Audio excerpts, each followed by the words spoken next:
కాండం 22వ అధ్యాయం. మరియు యెహోవా మోషేకు ఇలాగ సెలవిచ్చెను, ఇశ్రాయేలీయులు నాకు ప్రతిష్ఠించు వాటి వలన అహరోనును అతని కుమారులను నా పరిశుద్ధ నామమును అపవిత్రపరచకుండానట్లు వారు ఆ పరిశుద్ధమైన వాడిని ప్రతిష్ఠితములుగా ఎంచవలెనని వారితో చెప్పుము. నేను యెహోవాను. నీవు వారితో ఇట్లనుము, మీ తరతరములకు మీ సమస్త సంతానములలో ఒకడు అపవిత్రత గలవాడై ఇశ్రాయేలీయులు యెహోవాకు ప్రతిష్ఠించు వాడిని సమీపించిన యెడల అట్టి వాడు నా సన్నిధిని ఉండకుండా కొట్టివేయబడును. నేను యెహోవాను. అహరోను సంతానంలో ఒకనికి కుష్ఠైనను స్రావమైనను కలిగిన యెడల అట్టి వాడు పవిత్రత పొందు వరకు ప్రతిష్ఠితమైన వాటిలో దేనిని తినకూడదు. శవము వలని అపవిత్రత గల దేనినైనను ముట్టువాడును, స్ఖలిత వీర్యుడును,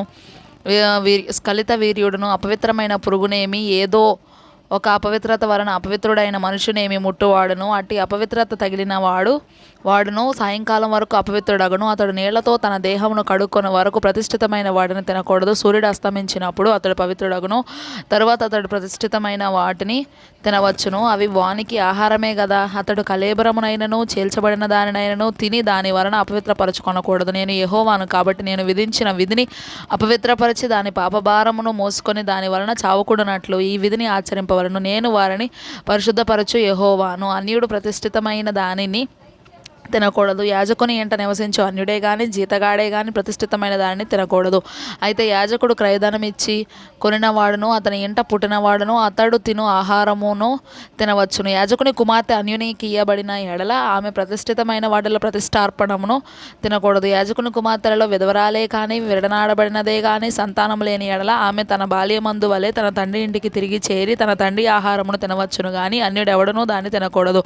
ఒకడు పొరపాటున ప్రతిష్ఠితమైన దానిని తిన ఎడల వాడు ఆ ప్రతిష్ఠితమైన దానిలో 5వ వంతు కలిపి దానితో యాజకునికి ఇయ్యవలెను. ఇశ్రాయేలీయులు ప్రతిష్ఠితమైన వాటిని తినుట వలన అపరాధమును భరింపకుండానట్లు తాము యెహోవాకు ప్రతిష్ఠించు పరిశుద్ధ ద్రవ్యములను అపవిత్రపరచకూడదు. నేను వాడిని పరిశుద్ధపరచు యెహోవానని చెప్పుము. మరియు యెహోవా మోషేకు ఇలాగు సెలవిచ్చెను, నీవు అహరోనుతోనూ అతని కుమారులతోనూ ఇశ్రాయేలీయులందరితోనూ ఇట్లు చెప్పుము. ఇశ్రాయేలీల ఇంటివారిలోనే గాని ఇశ్రాయేలీలలో నివసించు పరదేశులలోనే గాని ఎవడనూ యెహోవాకు దహనబలిగా స్వేచ్ఛార్పణములనైనను మొక్కుబళ్లనైనను అర్పించును వాడు అంగీకరింపబడినట్లు గోవులలో నుండి అయినను గొర్రెమేకలలో నుండి అయినను దోషము లేని మగదానిని అర్పింపవలను. దేనికి కళంకముండునో దానిని అర్పింపకూడదు, అది మీ పక్షముగా అంగీకరింపబడదు.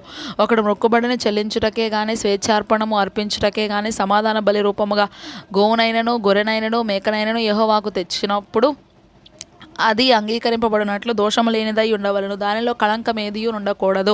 గ్రుడ్డిదేమి కుంటిదేమి కొరత గలదేమి గడ్డగలదేమి గజ్జిరోగము గలదేమి చిరుగుడు గలదేమి అట్టి వాటిని యెహోవాకు అర్పింపకూడదు. వాటిలో దేనిని బలిపీఠం మీద యెహోవాకు హోమము చేయకూడదు. కురూపి అయినను కోడెనైనను గొర్రె మేకల మందలోని దానినైనను స్వేచ్ఛార్పణముగా అర్పింపవచ్చును గాని అది మొక్కుబడిగా అంగీకరింపకూడదు. విత్తులు నులిపిన దానినే గాని విరిగిన దానినే గాని చితికిన దానినే గాని కోయబడిన దానినే గాని యెహోవాకు అర్పింపకూడదు. మీ దేశములో అట్టి కార్యము చేయకూడదు. పరదేశి చేతి నుండి అట్టి వాటిలో దేనిని తీసుకొని మీ దేవునికి ఆహారముగా అర్పింపకూడదు. అవి లోపము గలవి, వాటి కళంకములుండును, అవి మీ పక్షముగా అంగీకరింపబడవని చెప్పుము. మరియు యెహోవా మోషేకు ఇలాగు సెలవిచ్చెను, దూడయే గాని గొర్రెపిల్లయే గాని మేకపిల్లయే గాని పుట్టినప్పుడు అది 7 దినములు దాని తల్లితో ఉండవలను. 8వ నాడు మొదలుకొని అది యెహోవాకు హోమముగా అంగీకరింపదగును.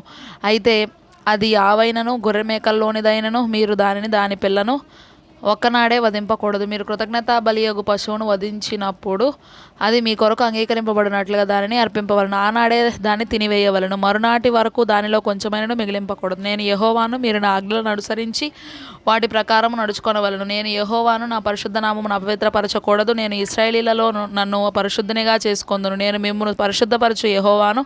నేను మీకు దేవుడనై ఉండునట్లు ఐగుప్తు దేశంలో నుండి మిమ్మల్ని రప్పించిన యెహోవానని చెప్పుము.